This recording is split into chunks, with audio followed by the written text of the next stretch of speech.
तो popular demand पर आज मैं साल 1982 में रिलीज हुई फिल्म द एंटिटी को एक्सप्लेन करूंगा।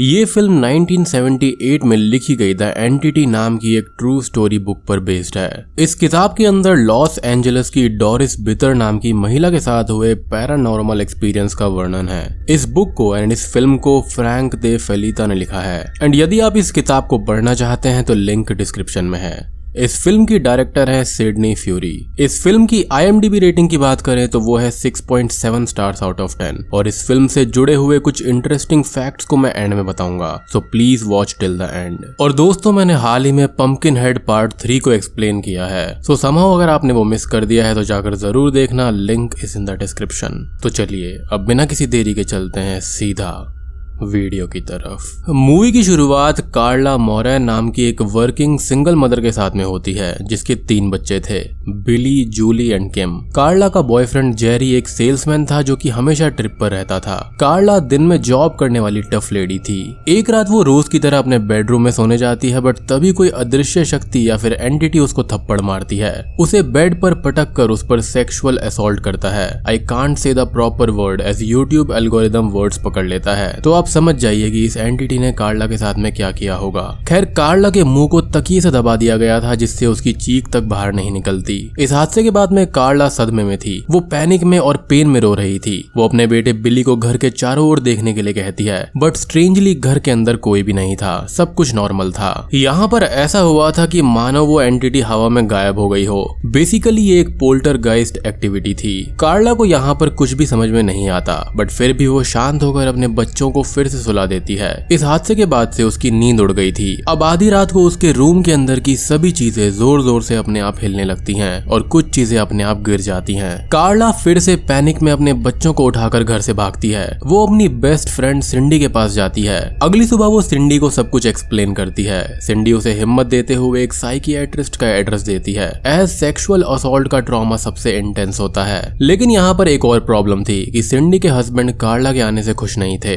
इसलिए कार्ला वहां से भी चली जाती है। पूरा दिन फैमिली के साथ बीच पर बिताकर वो घर पर वापस आती है तो घर में कई चीजें बिखरी पड़ी थी, मीनिंग कि वो एंटिटी अभी भी कार्ला को ढूंढ रही थी। उन्हें एक अजीब सी साउंड भी सुनाई देती है जो कि नीचे बेसमेंट से आती है बट वहां पर देखने पर कोई भी नहीं होता। तभी सिंडी अपने हस्बैंड से लड़कर कार्ला के घर पर आ जाती है उसको सपोर्ट देने के लिए। अगली सुबह कार्ला अपने कार में ऑफिस जा रही थी बट तभी उस पर वो एंटिटी फिर से हमला करती है। वो कार को अपने कंट्रोल में लेकर उसको अंधाधुंध चलाने लगती है। कुछ ही देर के बाद में वो एंटिटी उस कार को सड़क के किनारे लगा देती है और कार्ला इससे डर जाती है एंड फाइनली वो साइकियाट्रिस्ट डॉक्टर फिल स्नाइडरमैन को कांटेक्ट करती है। वो उनको सब कुछ एक्सप्लेन करती है लाइक किसी एंटिटी ने उसके साथ जबरदस्ती करी है। डॉक्टर फिल भी बिना जज किए कार्ला की बात सुनता है और थेरेपी में एनरोल कर लेता है। वो कार्ला को एक साइकियाट्रिक टेस्ट लेने के लिए कहता है जो कि उसके इमोशनल एंड इंटेलेक्चुअल स्ट्रेंथ को चेक करेंगे। उसी रात वो एंटिटी बाथरूम में फिर से कार्ला पर सेक्सुअल असॉल्ट करती है। इस बार उसका हमला दर्दनाक था जिससे कार्ला की बॉडी पर घाव के निशान भी आ गए थे।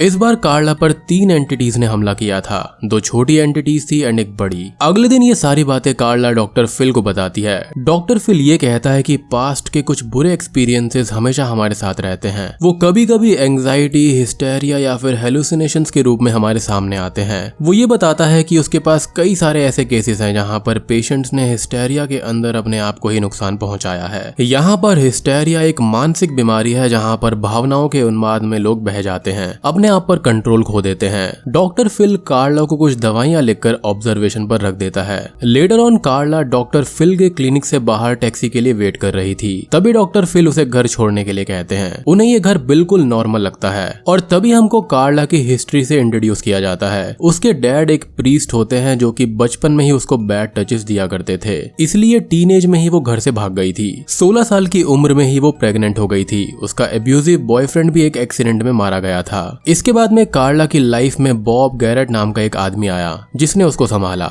उसे लाइफ में आगे बढ़ाया और 2 बेटियां भी थी। लेटर ऑन कुछ सालों के बाद में वो भी कार्ला को छोड़कर चला गया। कार्ला अब कई सालों के बाद में जेरी के साथ में एक हेल्दी रिलेशनशिप में आई थी। अब इन सब बातों से डॉक्टर फिल की यहाँ पर एक थ्योरी थी कि ये सब सेक्सुअल असॉल्ट उसके पास्ट ट्रॉमा का ही नतीजा है जो कि अब मैनिफेस्ट हो रहा है। ये अब उसके माइंड में भ्रम पैदा कर रहा है। वो ये कहता है कि ये घर हॉन्टेड नहीं है, बट कार्ला इस बात से एग्री नहीं करती। अब अगले दिन एज यूजुअल वही होता है कि कार्ला पर फिर से अटैक होता है, वो भी अब उसके बच्चों के सामने। उसका बेटा बिली उसे बचाने के लिए जाता है, बट उस पर भी हमला हो जाता है। एक इलेक्ट्रिक डिस्चार्ज हवा में निकलकर सीधा बिली के हाथ को लगता है। इससे उसे तगड़ा झटका लगता है। अब इस एंटिटी के विटनेस उसके बच्चे भी हो गए थे एंड क्लियरली कार्ला भ्रम में नहीं थी। अगले दिन कार्ला डॉक्टर फिल के साथ में यूनिवर्सिटी के बाकी साइकियाट्रिस्ट डॉक्टर से मिलती है एंड उनका भी यही कंक्लूजन था कि कार्ला भ्रम में है। एज किसी भी साइंटिफिक डॉक्टर्स को पैरानॉर्मल जैसे सब्जेक्ट्स के अंदर यकीन नहीं होता। डॉक्टर फिल कैलिफोर्निया यूनिवर्सिटी के साइकियाट्रिक डिपार्टमेंट के रेसिडेंट डॉक्टर्स थे और ये बाकी डॉक्टर्स भी वहीं पर पढ़ाते थे। अब उस रात जब कार्ला सो रही होती है तब उस पर फिर से अटैक होता है, जिससे उसे काफी ज्यादा गुस्सा आता है। वो गुस्से में रूम को तहस नहस कर देती है। अगली सुबह डॉक्टर फिल कार्ला को कुछ दिन के लिए साइकोटिक वार्ड में एडमिट करने की बात करते हैं, जिससे कार्ला का गुस्सा और भी ज्यादा बढ़ जाता है। कार्ला ये कहती है कि मैं पागल नहीं हूँ। अब कार्ला अपनी फ्रेंड सिंडी के घर सोने के लिए चली जाती है और वहां पर भी पैरानॉर्मल एक्टिविटीज होकर उसका घर भी तहस नहस हो जाता है। वो एंटिटी कार्ला का पीछा कर रही थी। इस बार सिंडी भी उस एंटिटी की प्रेजेंस को महसूस करती है और उसे कार्ला पर अब 100% यकीन होता है। अब यहाँ पर सिंडी भी यूनिवर्सिटी के अंदर ही काम करती थी, जहाँ की लाइब्रेरी के अंदर वो इस जैसे केस की हिस्ट्री को ढूंढने लगती है। वहाँ पर कार्ला और सिंडी को पैरासाइकोलॉजी के 2 रिसर्च स्टूडेंट्स मिलते हैं जो कि ऐसे ही सब्जेक्ट्स पर स्टडी कर रहे थे। इनके नाम थे gene craft and George Nash. Parapsychology psychology का ही पार्ट है जो कि उन सब्जेक्ट्स पर स्टडी करता है जिसको साइंटिफिक वर्ल्ड एक्सप्लेन नहीं कर सकता, like telepathy, precognition, reincarnation, near death experience, remote viewing etcetera. Basically ये विभाग पैरानॉर्मल एक्टिविटीज को साइंटिफिकली और स्टैटिस्टिकल डाटा के सहारे स्टडी करता है। मेन स्ट्रीम साइंटिस्ट जो होते हैं वो इस फील्ड को अभी भी सूडो साइंस मानते हैं। यहाँ पर डीमन हाउस के डॉक्टर बैरी टैफ का रोल जीन क्राफ्ट से मिलता है। 70s के अंदर वो एक रिसर्च स्टूडेंट थे। एंड अगर आपने डीमन हाउस फिल्म का एक्सप्लेनेशन अभी तक नहीं देखा है तो जाकर जरूर देख लेना, link is in the description. Carla Jean and George को अपने घर पर ले जाती है एंड सब कुछ एक्सप्लेन करती है। वो ये कहती है कि जब भी वो एंटिटी घर के अंदर आता है तब अर्थक्वेक जैसा फील होता है, कोल्ड एयर चलने लगती है और बदबू भी आने लगती है। जीन एंड जॉर्ज इस पर विश्वास नहीं करते, बट तभी अचानक उन पर भी ये एंटिटी हमला करती है। रूम हिलने लगता है और ठंडी हवाएं चलने लगती हैं। ये लोग इस केस को ले लेते हैं और कार्ला के रूम के अंदर मैग्नेटिक फील्ड मशीन को लगा देते हैं।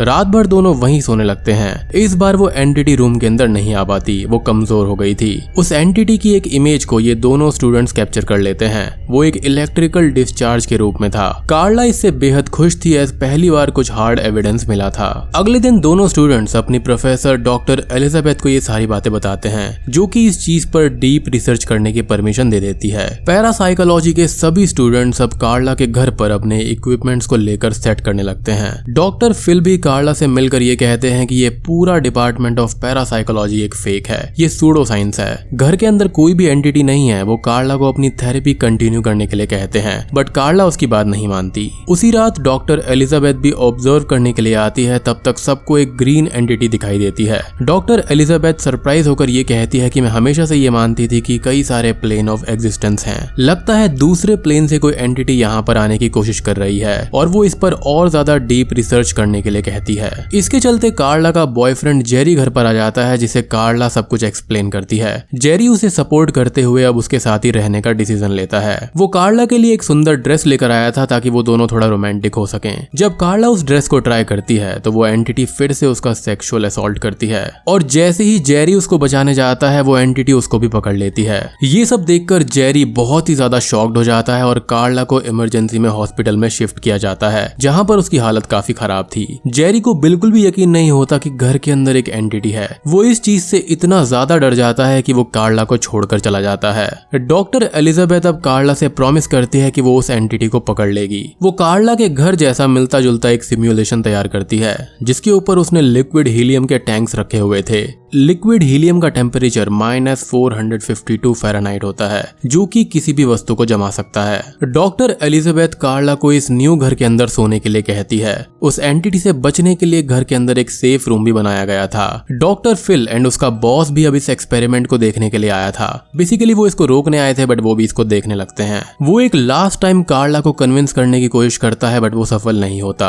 रात को वो एंटिटी इस न्यू घर के अंदर भी आती है और कार्ला का पीछा करने लगती है। वहां के सारे इक्विपमेंट अपने आप ही खराब हो जाते हैं और लिक्विड हीलियम कार्ला पर भी गिरने लगता है। इसी बीच डॉक्टर फिल घर में भागकर कार्ला को बचा लेते हैं और वो एंटिटी लिक्विड हीलियम के अंदर दब गया था और वो एक बहुत ही बड़ी एंटिटी थी जो कि एक आइसबर्ग की तरह लग रही थी। लेकिन ये लिक्विड हीलियम भी उस एंटिटी को नहीं रोक पाता और वो वहां से भाग जाता है। इसे डॉक्टर फिल समेत सभी लोग देखते हैं और उन्हें विश्वास नहीं होता बट सच्चाई तो यही थी। अगले दिन कार्ला अपने घर पर आती है जहां से वो और बच्चे हमेशा के लिए कहीं जाने वाले थे। उस घर में आते ही कार्ला को एक डिमोनिक वॉइस सुनाई देती है कि वेलकम होम बिच, यानी कि ये एंटिटी कार्ला से बहुत ही ज्यादा गुस्सा थी। खैर कार्ला इस घर को और इस शहर को छोड़कर चली जाती है और बूम, ये फिल्म यहीं पर खत्म हो जाती है। तो दोस्तों ये थी 1982 में आई फिल्म द एंटिटी की कहानी। जैसा कि मैंने बताया कि ये एक रियल स्टोरी पर बेस्ड फिल्म है। डोरिस बिदर नाम की महिला ने साल 1974 में फर्स्ट टाइम एंटिटी होने का क्लेम किया था, यानी कि एक पोल्टरगाइस्ट। उस पर रोज अटैक होते थे।